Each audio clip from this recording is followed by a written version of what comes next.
Alright, we're going to be doing a Scarlet Rot dragon build. First off, you're going to need, obviously, the dragon form. In the dragon form, you use the heart again, and it'll boost your dragon communion incantations, which is very useful. Second, we're going to be using the pull blade of the bud. It causes Scarlet Rot buildup of 55. It's a halberd, but it's a very fast halberd. It's almost about the same speed as a katana. There you go. The Ashes of War on it imbues blade with Scarlet Rot butterflies before unleashing 2 large sweeping slashes. This once considered a sacred act of purification. So, basically, you fly up and it shoots Scarlet Rot at your enemies like this. And all of that will cause massive Scarlet Rot buildup. And each swing will cause Scarlet Rot buildup.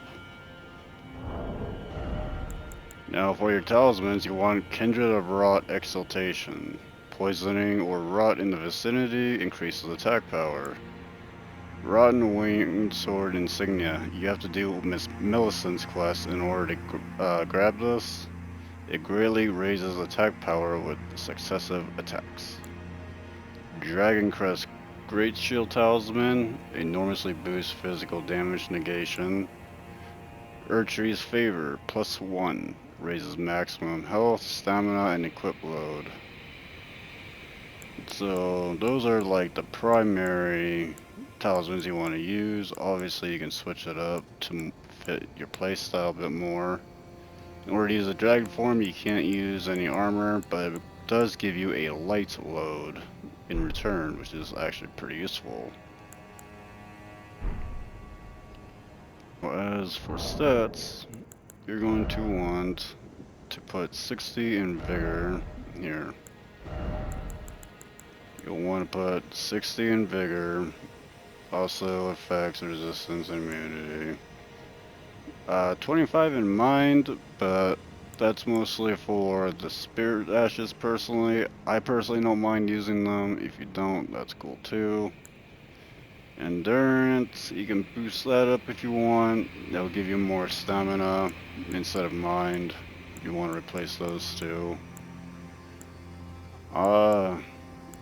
Dexterity is a pretty good one, but the pull blade primarily scales with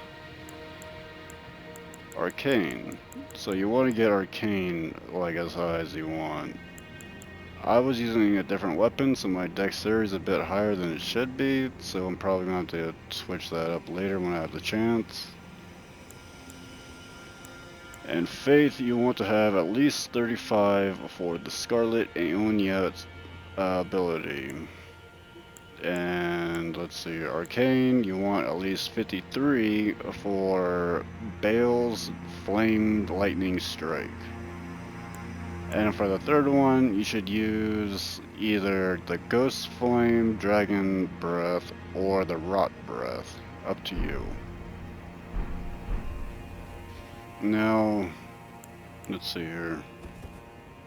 Scarlet Aeonia is best during a boss. It's best to use when he's kind of distracted or you have a good opening. It takes a minute.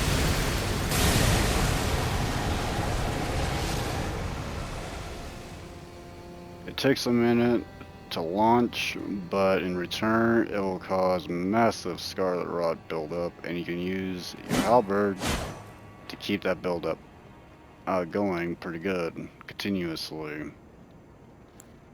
Next, Bale's Flame Lightning. Now this one is a pretty massive move. If you use your heart again, boost your dragon communion spells, and this spell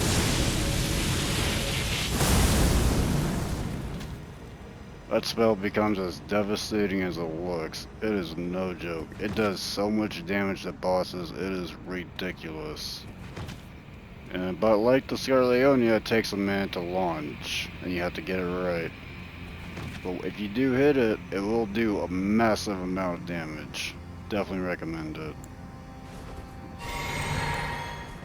And then as for your third breath, if you even want a third option, you can have either Ghost Flame Breath,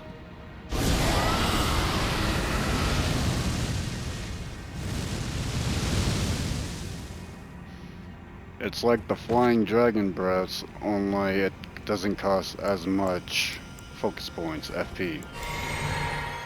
Or you can switch it to the classic Rot Breath, which is the obvious go-to if you want a pure Rot build. But if you want something other than Rot, then Ghost Flame Breath is probably your best bet. It will do a lot of damage. As for your flasks, a good choice would be 10 in healing and 3 or 4 in mana. Gonna be wanting to use that a lot.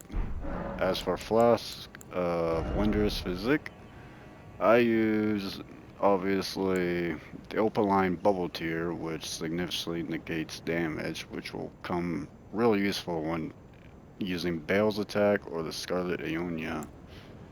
And then this one you can either have restore your health halfway, restore your mana, your FP, or continuously regain health. The rupture one's okay, but it's like kind of risky to use. It will damage you, and it's kind of hard to actually hit the boss with it. But if you want to use it, it's still not a bad choice. The build on some mobs. It's preferably this one because he's like a bitch anyway. So, like I said,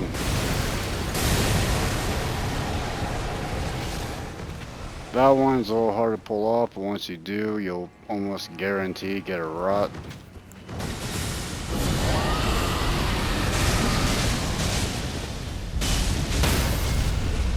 The massive damage on that is no joke. Wrong potion. And if you can pull that off, it will do a massive amount of damage. Now as for the pull blade, it'll demonstrate its quickness and its Ashes of War. So first off, the speed on it, fantastic. It's almost as fast as a katana. And look at that Ash of War. Massive damage, massive rot.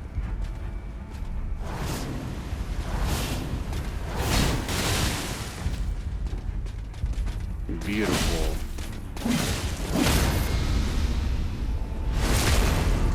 There's a build-up. So now, with the Rot activated, you have the Rot increasing your attack power.